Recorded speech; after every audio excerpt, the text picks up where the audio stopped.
Hi, good morning, everyone. Welcome to Office Hours, where we answer your questions about media and production 7 days a week. Alexander Knight's our reader for today. Alexander, what's up first? First question is coming in from Andre Dole in Berlin. DPA 4066 question, how do you attach the cable so it doesn't move too much? DPA recommends to not attach to the hooks. In conference situations with last-minute speakers, the A1 often uses one of the hooks for safety, which breaks the cable eventually. Alexander? I think using the hooks are actually a good idea, but this is why I always carry a big bags of spares, because these cables are generally fairly cheap, and you should always have spares available because, yes, the wire is very, very thin, and eventually this is going to happen. Alex?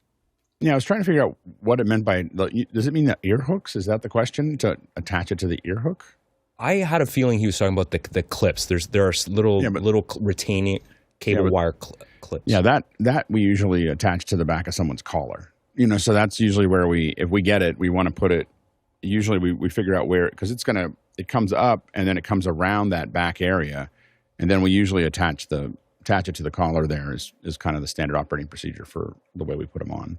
I don't know if anybody's said anything. Mickey said that, clip the cable to the back of the shirt or tape it to the back of the neck with 3M transport, 3M micropore, or Bubble Bee invisible skin. Yeah, I mean, if you had a T-shirt, I guess you would do it that way. But usually that little clip that's connected to it, we would typically put on someone's shirt.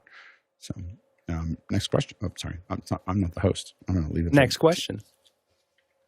This one's from the QR code. Jason Hunter in Springfield, Virginia is asking, whenever NLEs, that's nonlinear editors, are discussed, I never hear AVID mentioned. While I currently use Premiere myself, I learned how to edit on an AVID. Has the software fallen that far?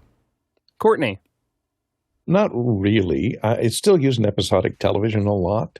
The Media Composer it's fairly well entrenched in Hollywood.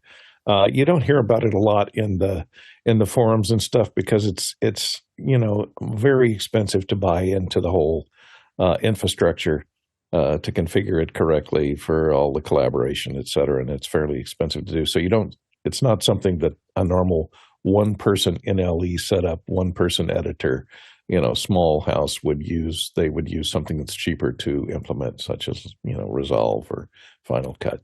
So yeah, it's still around. Maybe it's losing. I think DaVinci Resolve is really cutting into their market quite a bit, though. Once they went to the cloud, the DaVinci Cloud thing, I think they took a lot of Avid's work away from them. Chris? Yeah, this is a matter of the fact that the people who edit video that aren't in Hollywood vastly, vastly, vastly outnumber the few episodic TV shows or whatever. It has tools that are well entrenched that broadcast editors or feature editors don't want to give up. There are much better tools, but most of those decisions are financial decisions because the investment has already been made. There are many people that are editing on systems that are 10 years old. They don't want to upgrade. Alex?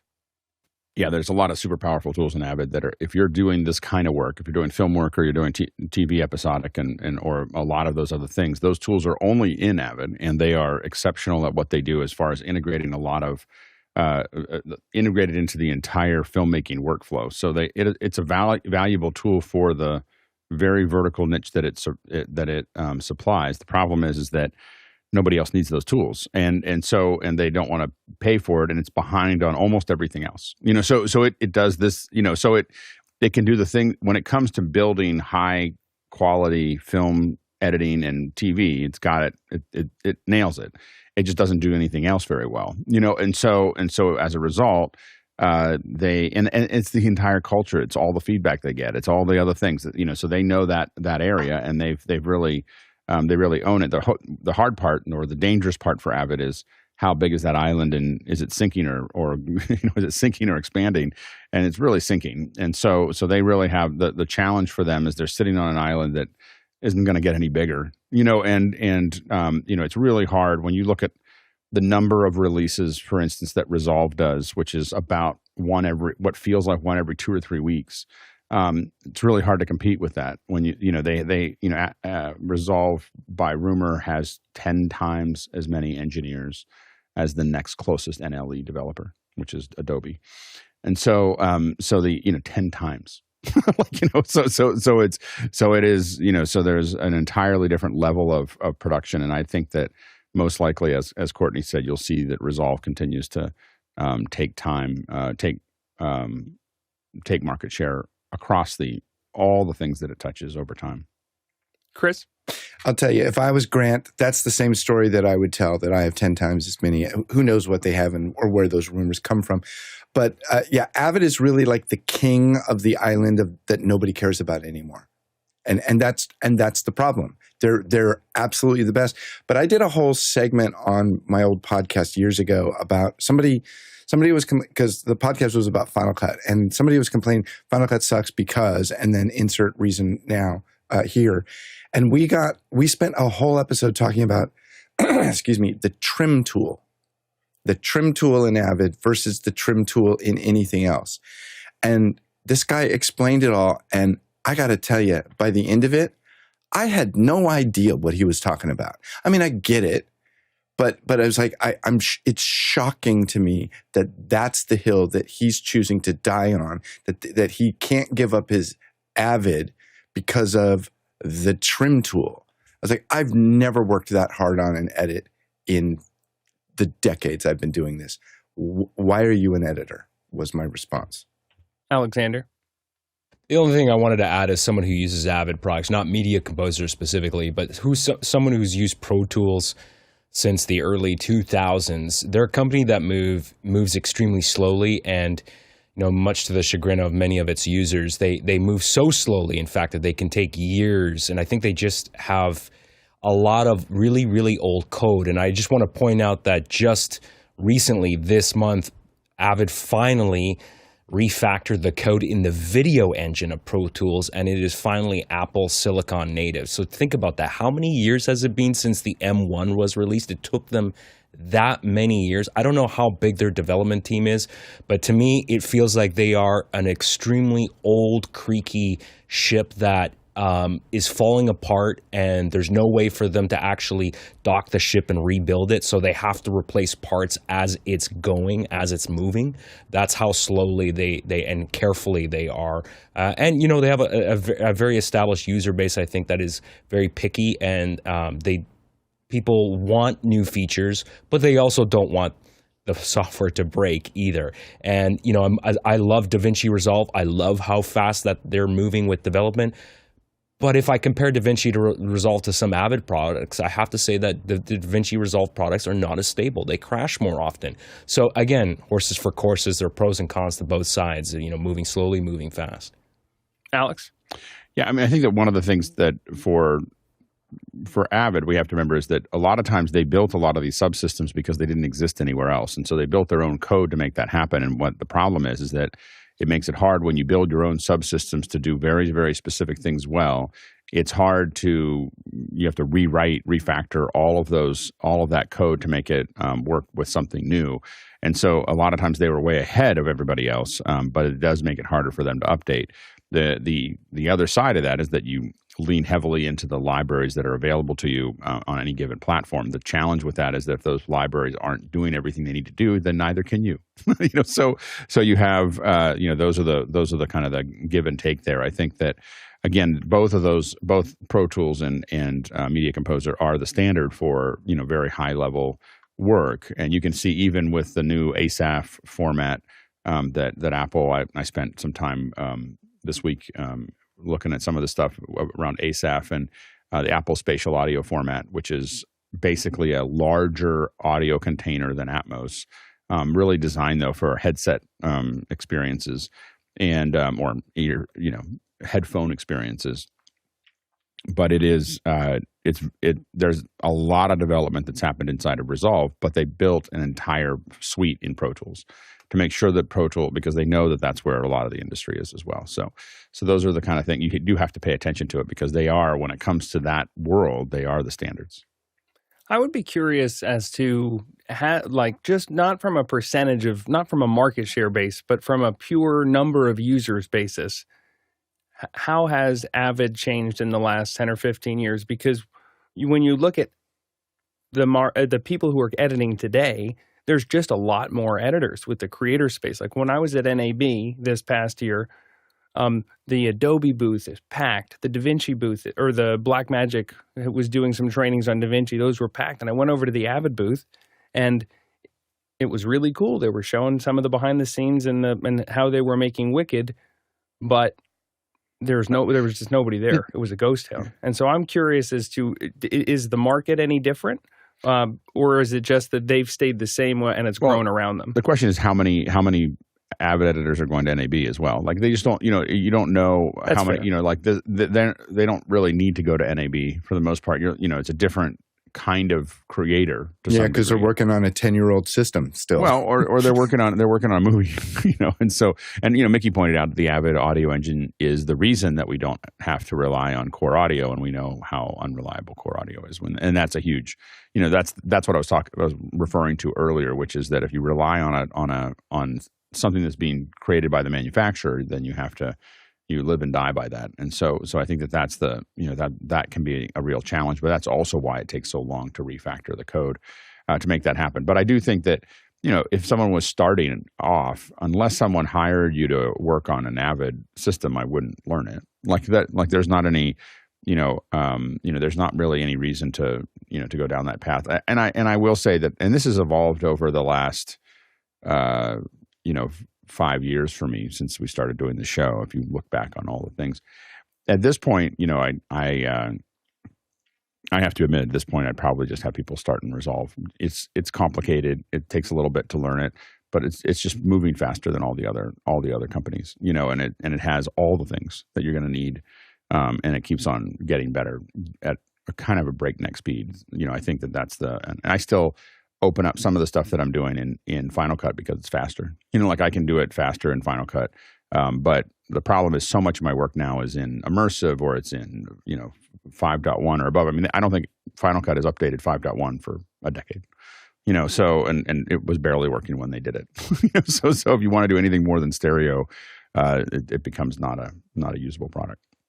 Now all we need to do is write a letter to the marketing department for AVID and say, if your bass isn't coming to the show, get a smaller booth. I feel bad. I feel really bad. Well, the thing is that what's funny is that booths at NAB, we're becoming extra hours here. Sorry. Booths at NAB are a big, this is how big the company is. If you make a smaller booth, man, everybody notices if your booth is half the size it was the last time. I mean, I think, Blackmagic only is at the size that it is now is because no one else is giving up their space. Blackmagic could be twice as big. I think during COVID, before they canceled 2020 or 2021, one or the other, I think Blackmagic was going to be all of the North Hall.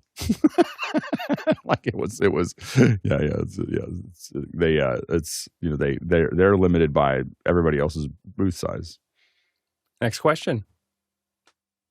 This one's from the QR code. David in Santa Rosa, California. Shure's MXA 902 ceiling mic designed for conference and classrooms uses voice tracking technology that will automate video switching. Any opinions on how well these systems work? How reliable, practical, and satisfying is the video switching really? Courtney. Well, there have been a number of companies out there that do video follows audio with conference-type systems, but those were designed with the little gooseneck microphones sitting in front of the conference members so that when they spoke, they were voice-activated and would switch to a camera that would be pointing at that microphone. This is quite a bit different. I don't think anybody has used it yet because this is Shure's site here, and it's noticed there's no reviews of the MXA 902 on their site, so I don't know if they're shipping this yet. But what this is a single square panel that mounts in the ceiling, and it has a speaker and a microphone array in it. It connects over Dante, so that's good, over a single Ethernet cable. I think it has a fiber optic connection you can do too. But basically, there's a tiny little speaker, 2.5-inch speaker in there, along with a multiple microphone phase array in there that uses beam steering to detect who's speaking. So you mount it overhead over the table, let's say. Where can I find a picture? There we go.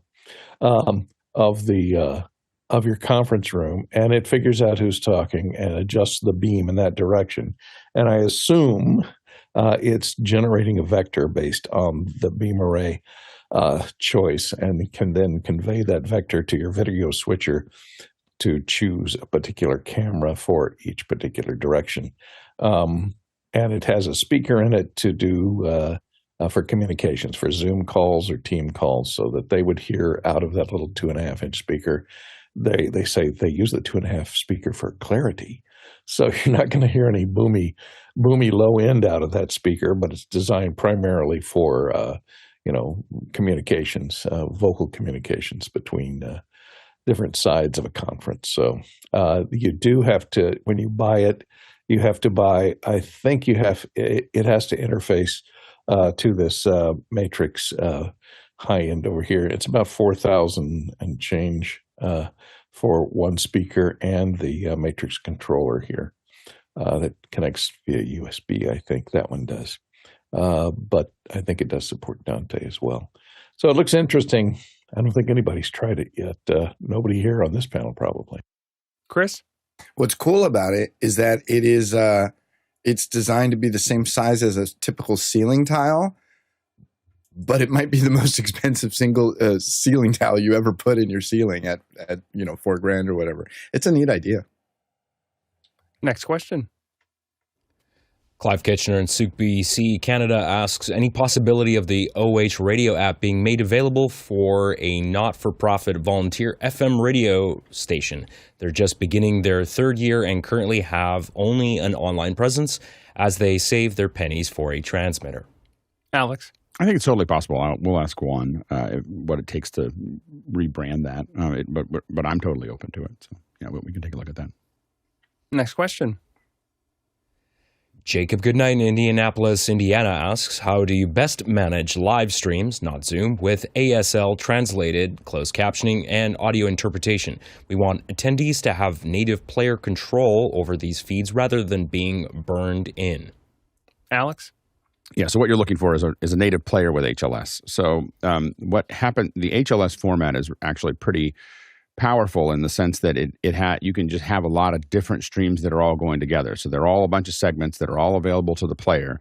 Now, a lot of times what we talk about is multiple resolutions being available to the player. So, the way HLS works as an adaptive bit rate or adaptive streaming is that it has, you can have multiple streams of, everything from 240p up to 2160p.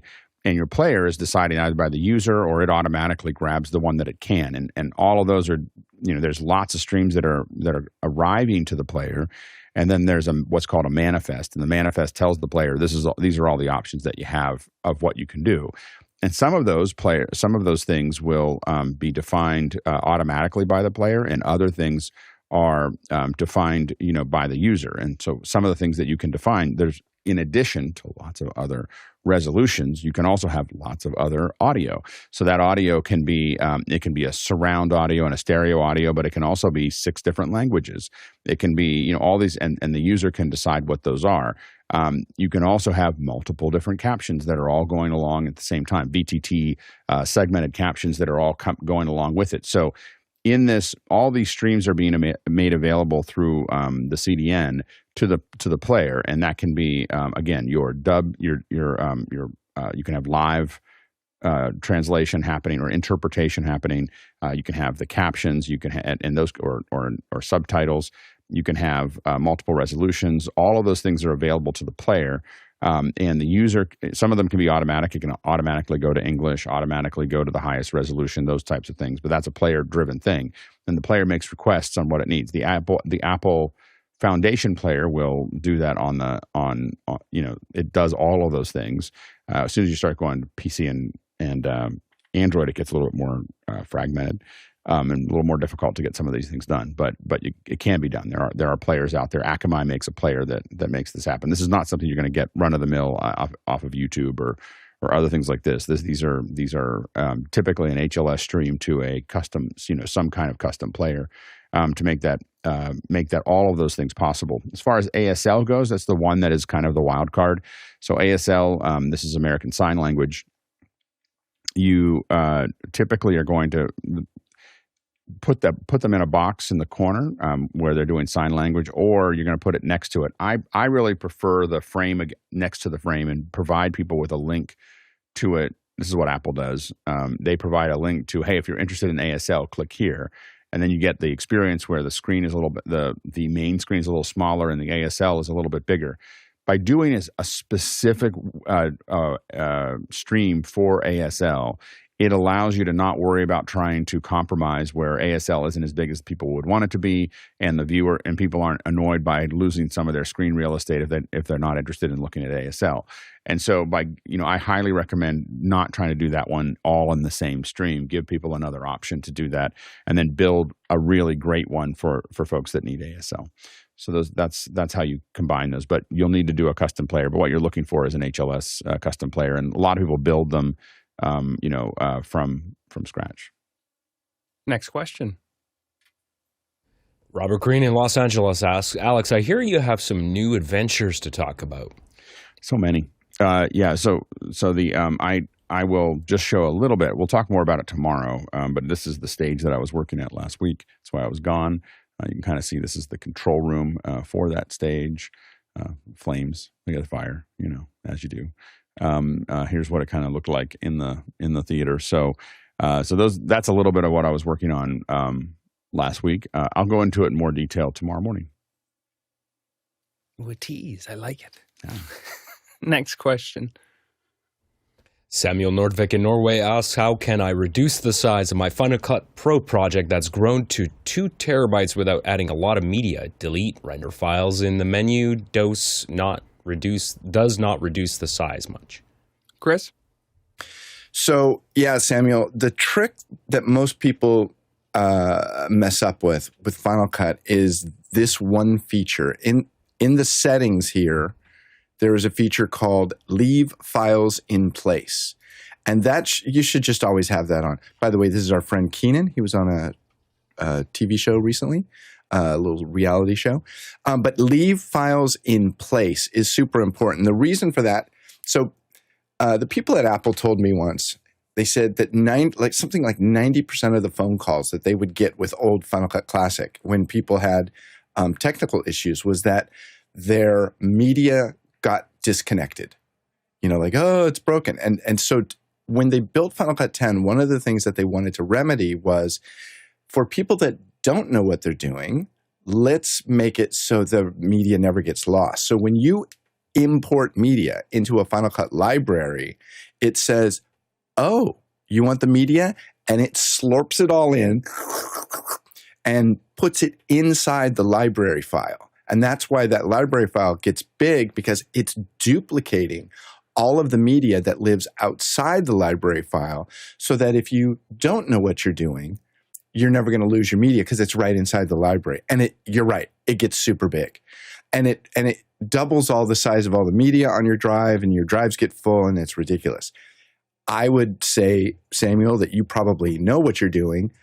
Put it on Leave Files in Place, and now the library file will actually be, I refer to it as a lean library. It's very tiny.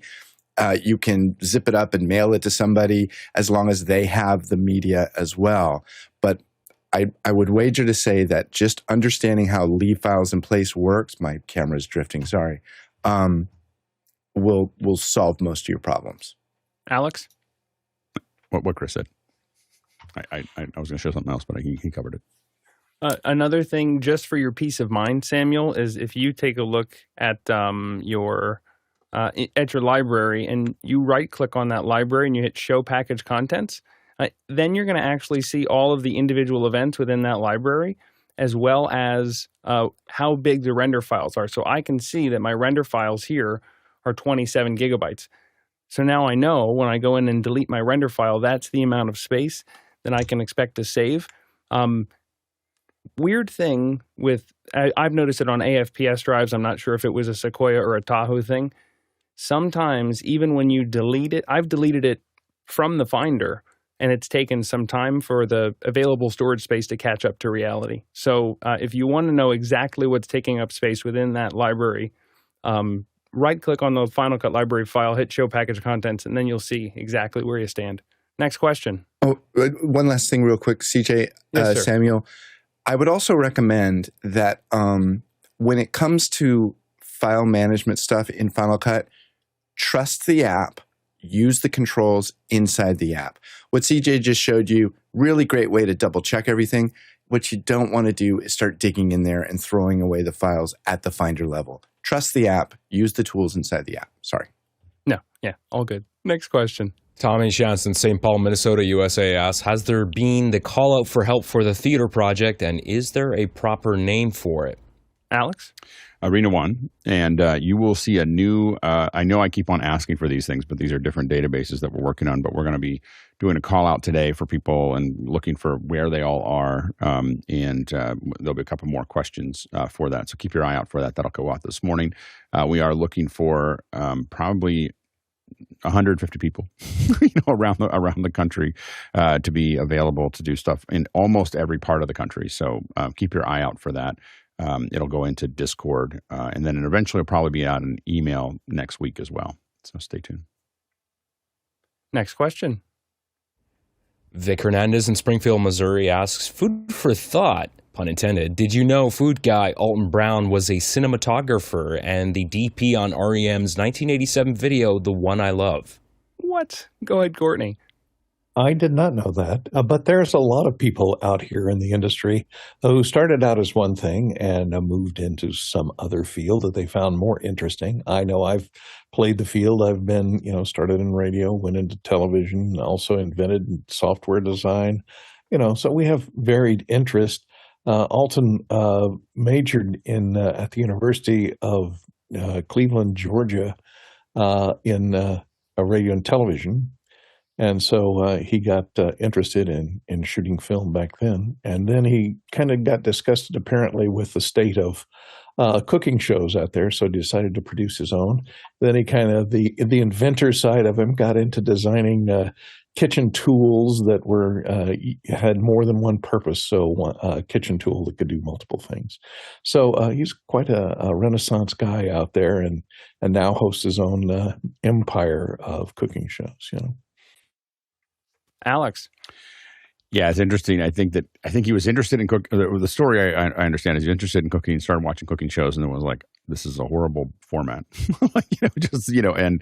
and then went to a culinary school, I think New England Culinary School, and learned how to cook. So he learned he was a DP, and then he went and really took the training to do that, and then came back. I had some interactions with him about the show at one point, and he watched a lot of Connections. So it was really interesting because we were talking about Connections, and that he really he said he watched all of Connections to think about the show, about how to do it. And if you think about that, if you go back and watch Connections, which is the best educational show ever created in the history of TV, no close second.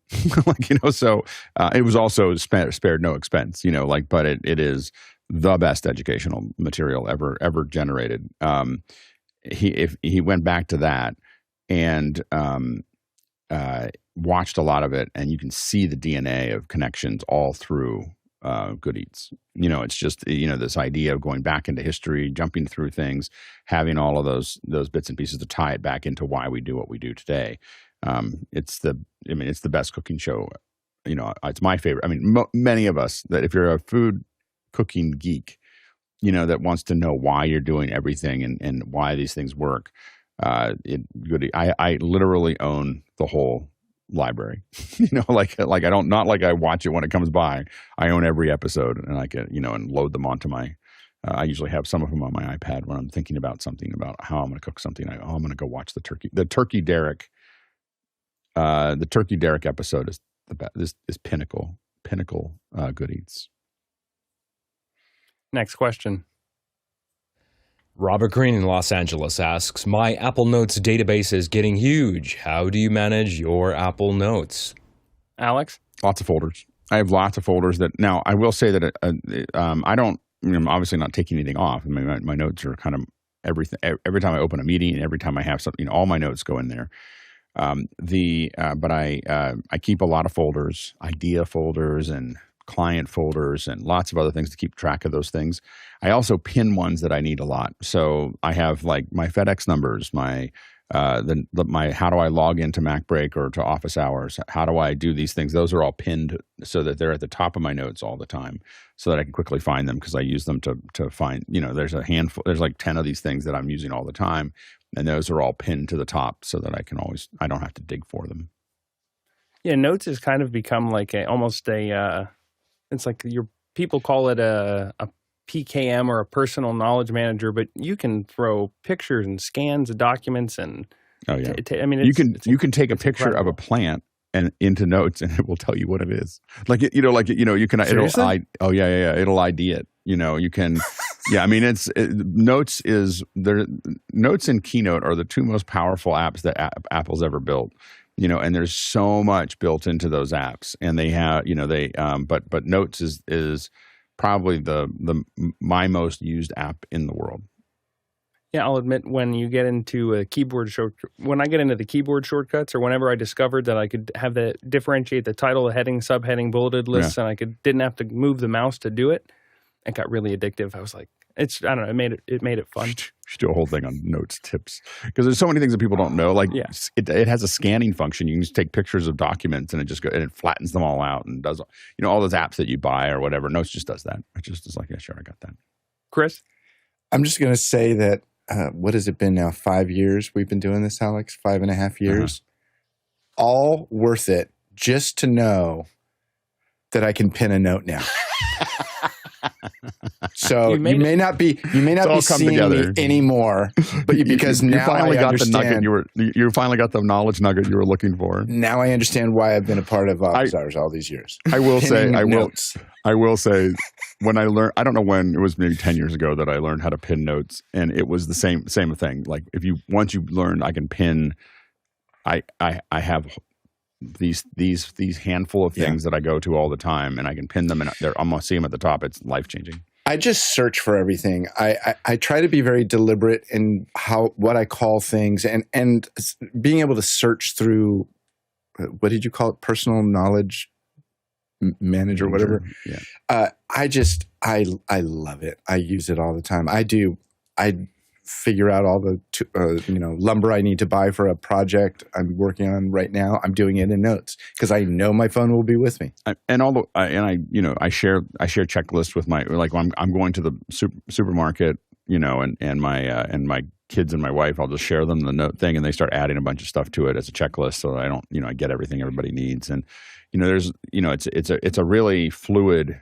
For me, the big thing is when I'm in meetings, I have the client name or the partner name or whoever we're meeting with, the subject of what we were talking about, and then I put a date and time on it so that I know what that, where that was, and makes it, if you put that at the first line, then searching for them becomes really easy.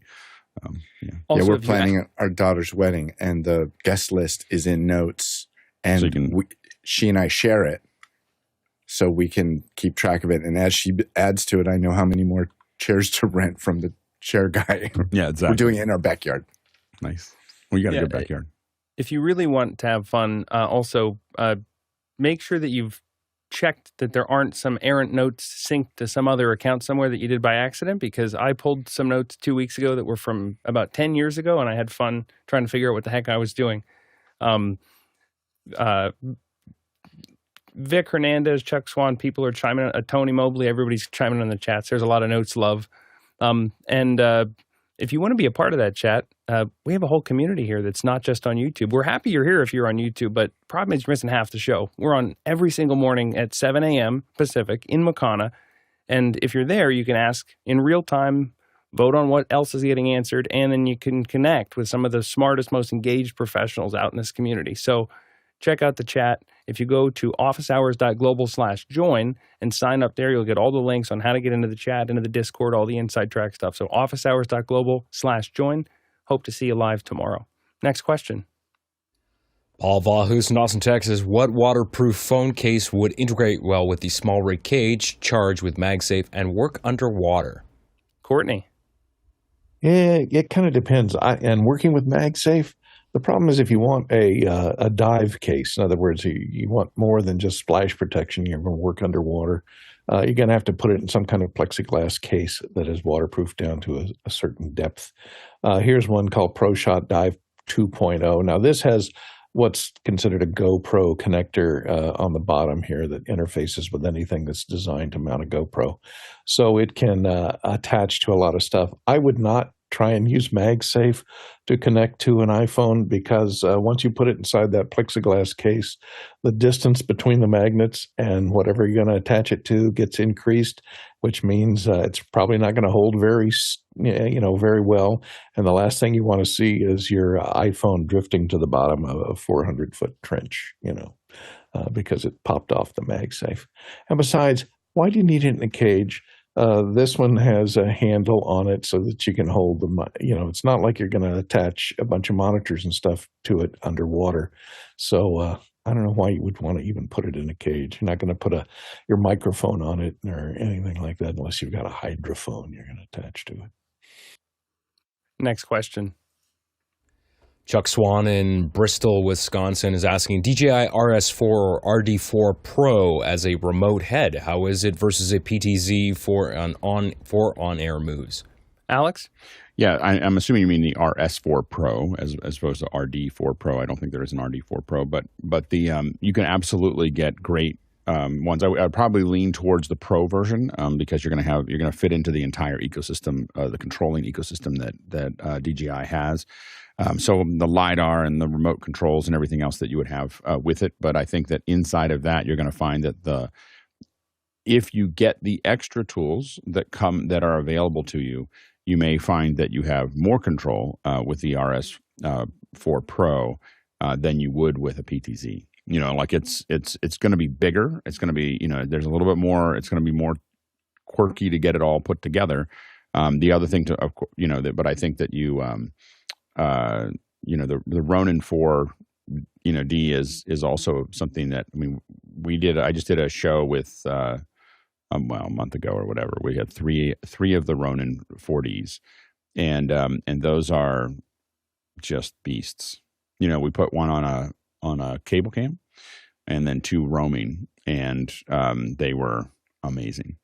It's just amazing shots. That is the most innovative camera. It's not the camera for everything, but it's the most innovative camera that's come out in the last decade.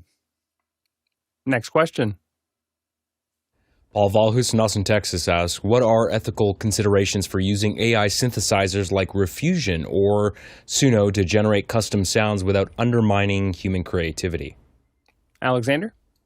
I think the fact that this exists already undermines human creativity. As someone who plays an instrument, I think this should be fought very hard. I think it's all awful, and I would never use it. Courtney? It's always going to AI is always going to undermine human creativity because, hey, it's what it does. You're competing with it. And as it gets better and better, and it certainly is, because Suno, I've heard some great songs come out of Suno that, I think could get radio play and become hits. So you're going to always be competing with human creativity. And of course, it is based on all that human creativity in the AI, since it's pulling from everyone else's creativity over hundreds of years that it's been trained on the music of. So I don't think there's any way around it. I think we're just going to have to accept it and move on. We still have human creativity. People will still create music.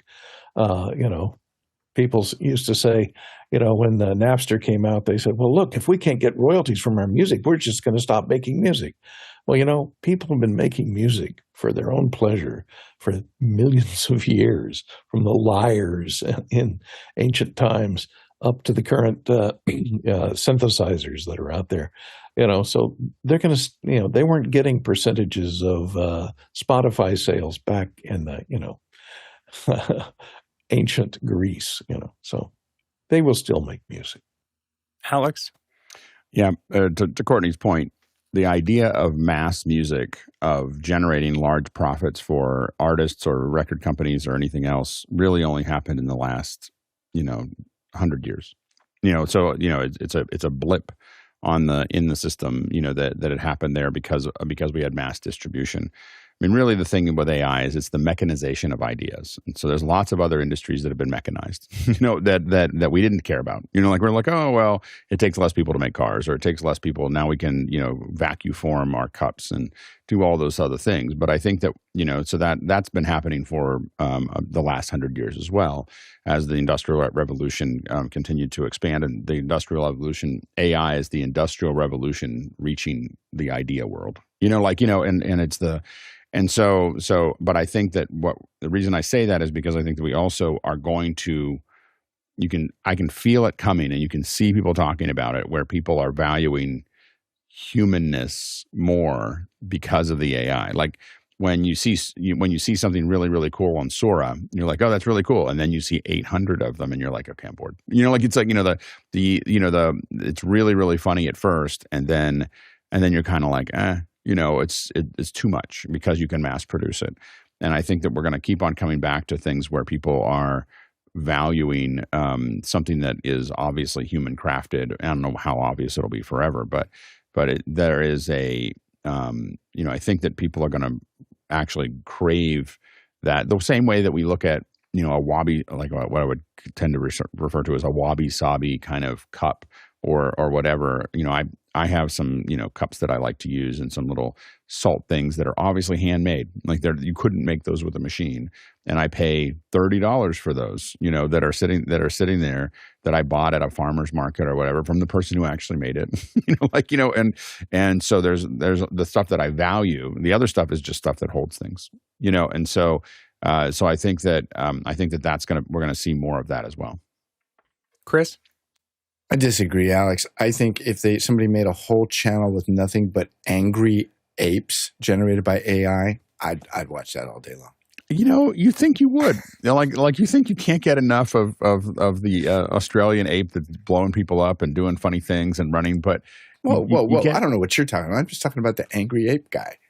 I love those things. Yeah. It's funny. Here's the thing is that it's like the problem with AI is that it's like it's really funny for the first 15 or 20 of them, and then there's another 300 that come after that until people just stop watching those ones, and then they move on to whatever the next trend is. Yeah, I got to underline something that John Wallace put in the chat, and he said that as a musician, he uses it as a way to iterate on ideas that he has, or to kind of use it as a starting point. And I've found myself, when I just am looking to relax, I play the piano, and I'll say, hey, make a jazz progression that's like in the style of, and I'll put an artist, or I'll name an era, and it'll come up with something completely new. And then I have to figure out, okay, I've got this like skeleton. How do I use my monkey brain to fill in all the middle bits and improvise? And it's actually been a pretty cool experience. Alex? Yeah, and I think that when we say there's not any creativity, I mean, the other thing is that we if you look at a director for a feature film, they're not doing anything. They're making requests. They're saying, I want this to happen here. I want this to happen here. And there's hundreds of people that figure out how to make the thing that was in their head come out the other end. For a lot of AI, you get to be the director, and AI is all of the other things that are there. And so you're getting to still be creative. It's not, you're still, I mean, a lot of the AI stuff we see, it's produced, but somebody thought of the idea, and this was the crazy idea that they had, and whether it was a good idea or bad idea. But now they have this machine that can take their idea and turn it into something, that's there. And sometimes it's just a finger, it's just like a finger press, and it just does something random that's funny or interesting, and with some of the songs and so on and so forth. But a lot of times, what people don't see on AI is the number of iterations that it takes to get to what we see. There are things that I use Midjourney a lot, for instance, for my presentations.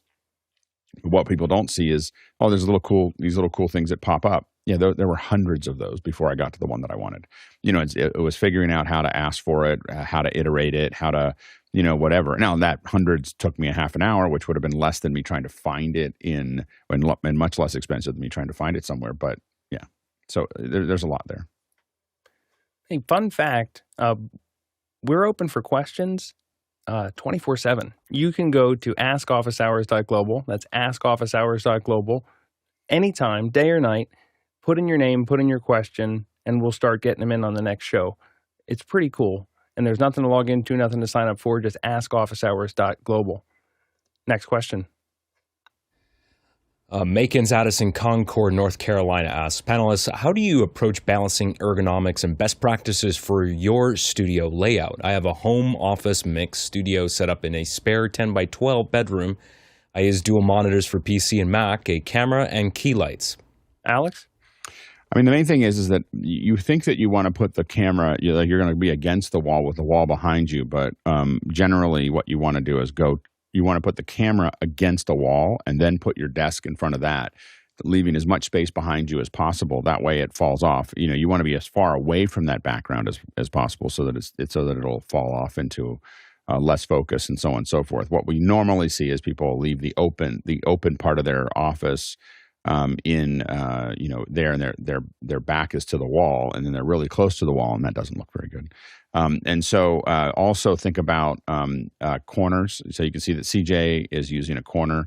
When I rebuild this, eventually when I get around to rebuilding my office, it'll go into a corner as well. Chris is in a corner, and that gives you a little bit more dimension. It gives you, and I think that, I couldn't figure out exactly how I wanted to do that at first, and now I do. And so, but anyway, you can see that. So think about going into the corner in that area. It's also a little easier to put up some of your cameras and so on and so forth. So, but I think that's, and then for monitors and other things like that, I really, two things. The two things I always, anytime someone says, I'm going to do something, I want to turn into a studio, I'm like, build a grid. Like, figure out how you're going to build a grid in that space. Because when you build the grid, then what happens is that if you don't build a grid, you will be limited to where you can put the lights, and the lights become a logistical problem all the time. If you build a grid, you move the lights around a lot, and you get them just to where you want them because you can, and so you'll be more creative with a grid. The other thing that I do is I put all my monitors on arms. So these are movable arms, and so I can move my monitors around. They're not on any stands that limit me to what that would look like. And those things make everything for me a lot easier. Courtney? Yeah, I agree. I put everything in the corner, and this has to be my living room once the show is over.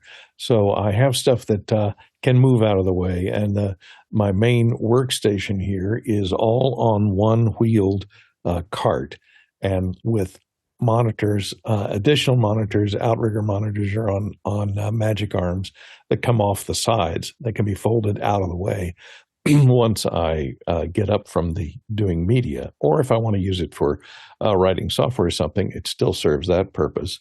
And my mixer and switcher are on a rolling platform off to the right that I can just roll out of the way if I'm not using that for media production. I can just sit down and do my email and do the stuff at the computer that I want to do without the rest of the stuff getting in the way. So having it to be modular, everything's on wheels, can roll in and out if I need to get to the cables behind it, and a collection of cables that runs from the switcher and mixer that's on this rolling. It's actually on a rolling chair to my right is great, because then I can move it around and move it out of the way if I need to work on stuff. So I like to keep that modular, and the rest of the time it gets out of the way and serves as a living room. Chris? Courtney, a bit of advice: put 4 wheels on that cart instead of just 1. It'll be much more stable. No, I was going to say, so the corner, to me, it just really looks nice. Also, if you watch somebody build a camera shot, a real pro, they're going to put the camera down and they get it where they want it. Mine's just to the left of my main edit monitor. And then they build the room inside the frame of the camera. A lot of people think you go into the room and then you move the camera around until you like the look of the camera. That's not what a real pro does. They will literally drop that picture down, move that picture in, like just placing this flag. I was very deliberate about where I placed that flag. I did it on purpose. And if you just were to walk into this space, not that anybody ever does, but if you were just to walk into this space, you'd go, wow, that's kind of low. Why did you hang that there? It's designed to look good from one angle, this angle where you're looking at it from. But watch a pro build a good looking set. They place the camera and then everything just gets purposely put right there. and I'm not a pro, but I got a lot of good advice from office hours, and it's to the point where the brick kind of in the bokeh there in the background, about one brick height above where the camera shot is, there is no brick. It just ends. Next question. Tommy Shantz in St. Paul, Minnesota, USA. What are some great resources for do-it-yourself sound treatment? Alex? I don't know what the resources are. It depends on what you're trying to do. So there are bass traps, there are absorbers, there are, so it depends on and how do-it-yourself you're trying to get to. So this is definitely an it depends kind of question. In my very rough version of it, there's sound blankets, but you can also build boxes that are filled. I mean, I have friends that have built 4x8 boxes that are full of towels, and I built, that look really nice, but there's not much to them. So it just really depends on what you're trying to, it's what wavelengths are you trying to absorb to make that actually workable. Alexander?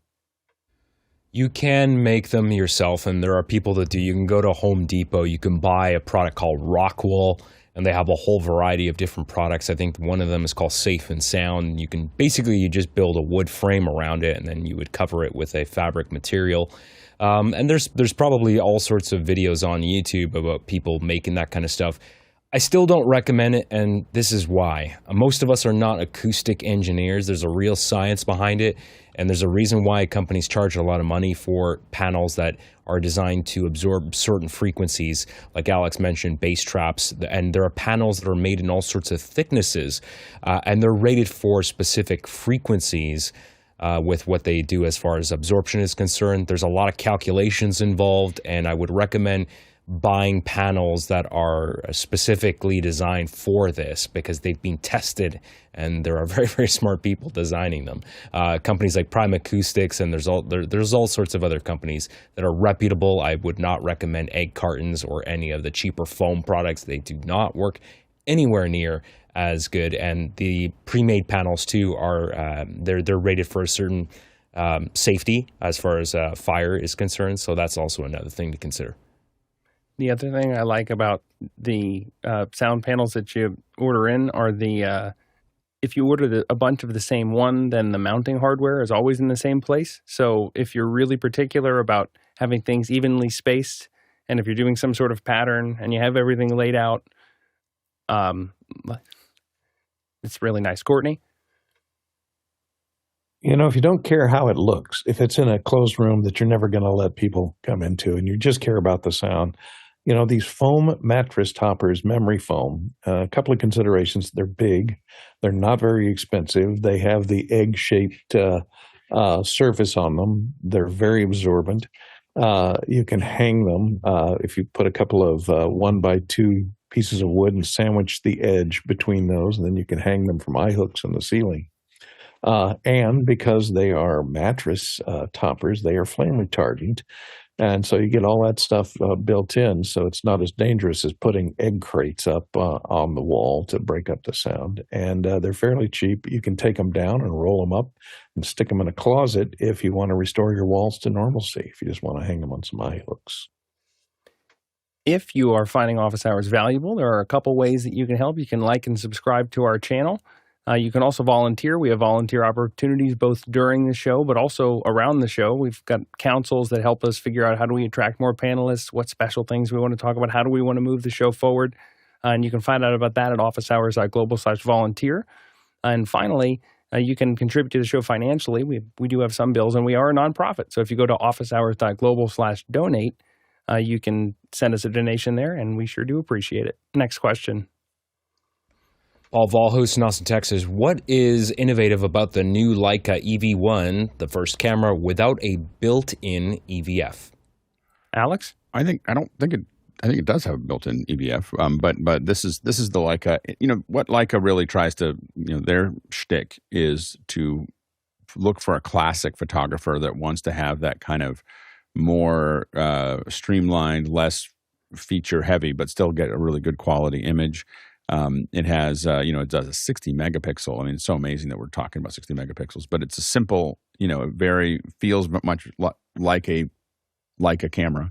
And so I think their innovation is really just that the simplicity of it. I don't think that I think this still does have an EVF in it. So there you go. Next question. Evan Troxel in Talent, Oregon is asking, I haven't been hearing about Gaussian splats recently, and then this showed up in one of my feeds, immersive walkthroughs in the browser using WASD game controls. Alex? Yeah, so Gaussian splats are the ability to you can walk around and gather data, and it's gathering all of that, and it's also gathering the reflections. It can potentially gather motion, a lot of other things that are there as far as a Gaussian splat. The upside is that you can build a very interactive way to move through something, and it's really able to redisplay that at a very high resolution. The downside of it is it's not very from a logistics perspective, you can't do anything with that model. Like it's from the point of view of that camera, not and you can walk around with a little bit of movement to it, but it's not like photogrammetry where you get geometry out of it. And so that's the challenge there. Yeah, is that what Apple's doing when you spatialize a photo and then all of a sudden it calculates? I don't think to it? It's not really. That's its own depth mapping process, for the headset. But I don't think you would technically call it Gaussian splat. Next question.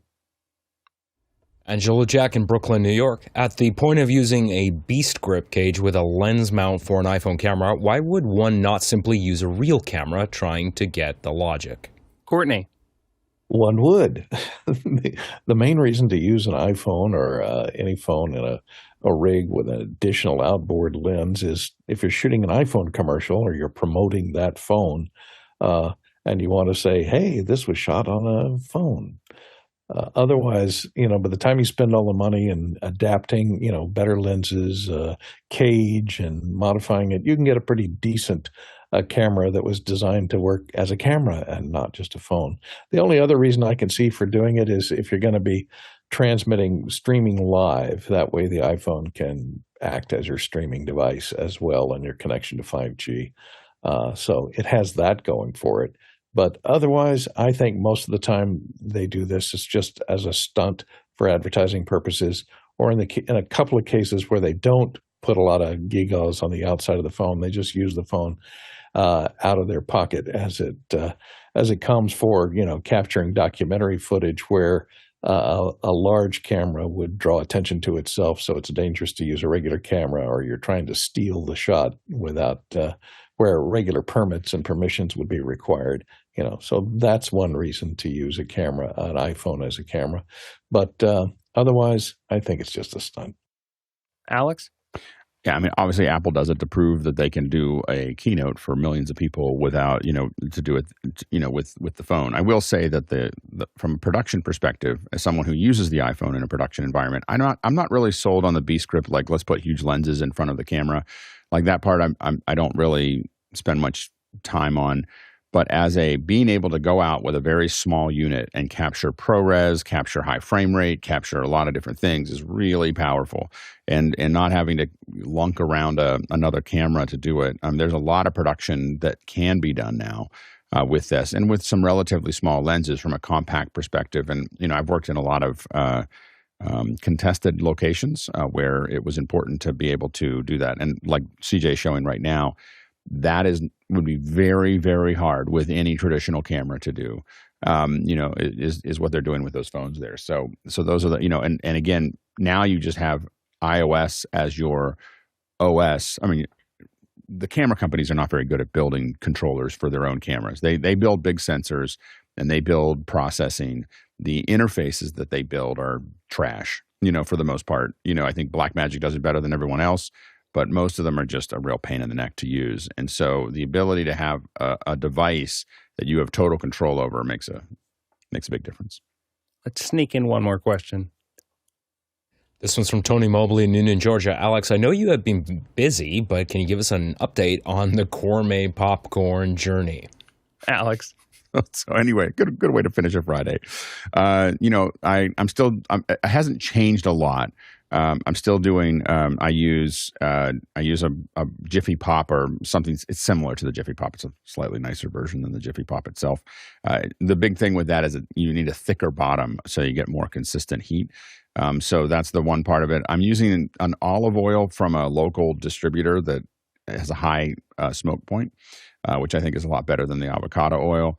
I use gray salt. It's 3 tablespoons of the olive oil and 3 tablespoons of the olive oil and 1 teaspoon of gray salt. Gray salt gives it a little more muchness to it. I melt that into it before I put the and then I'm still using the Amish popcorn.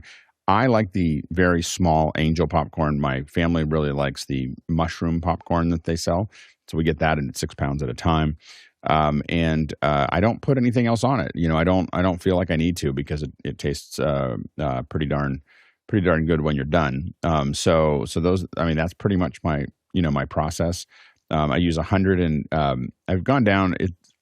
160 grams was a little too much. So 155 grams of popcorn will fill the Jiffy Pop thing perfectly so that you get as much as you can get out of it without it pressing up against the top. But there you go. That's the update. Nothing's changed. It's become precise, but I haven't changed the methodology much. Jiffy Pop? You mean Whirly Pop? The one with a crank, I meant Whirly right? Pop, not Jiffy Pop. Yeah, Whirly Pop. Whirly Pop is, but don't get the Whirly Pop brand one because the base is too thin. And so you need to get the one you can get one with it's like 5 ply across the bottom and it's like a 1/2 inch thick or whatever. And that's going to be much more, and I don't know if they make the one that I have anymore. I think I've been holding out. There's one that's like $160, which is just absurd. That is really not, looks really nice, but. Is it absurd? Isn't Jiffy Pop the little aluminum foil thing? I didn't mean Jiffy Pop. I meant Whirly Pop. Whirly Pop. So yeah. There's your Jiffy Pop. Not right Jiffy there. Pop. I misspoke. All right. Well, we're going to whirly pop you into your weekend here. Thank you so much, everybody, for joining us. Thank you to our panel for coming in and sharing your life experience, production, and culinary. It's very nice. I am enriched. To the back end crew, thank you for coming in every single day to keep us looking and sounding great and to making sure that everything flows smoothly. It takes a ton of people to make this show run, and we're very appreciative for the volunteers every single day. And to the producers, thanks for asking such great questions. I always walk into Friday, I have no idea where it's going to go. And I always leave just kind of shaking my head at what everybody comes up with. It's awesome. If we would have had to travel around and ask these questions in person today, that'd be the Tlaloc Traversal, and that's 39,000 miles, 63,000 kilometers, 310 million bananas for scale. We'll see you in after hours. I got to go pin some notes. Pin the notes. Now, here's the problem: is you do have to get over. You will pin too many notes, and then that defeats the whole thing. So you gotta be choosy about which notes you don't pin more than 10. I'm not likely to do that. I'm the guy who never puts his windshield wipers at full because there might be a day when I really need it. Wow. Right next. You'd never need to keep everything at 8. That's a whole nother level of. I never put it at full. No, it could be worse one day. You'll never even use your windshield wipers. It just feeds right off. Teenage alcohol. Alex, you cost me $5. As soon as we got that AVID question, I said, Chris, I'll bet you $5 we're getting a telestrated pyramid right now, and we're going to hear about how AVID's a little tiny bit at the top. And it's because I while I was gone, I must have been a power cycle. And for whatever reason, the telestrator saw. I don't know why, but that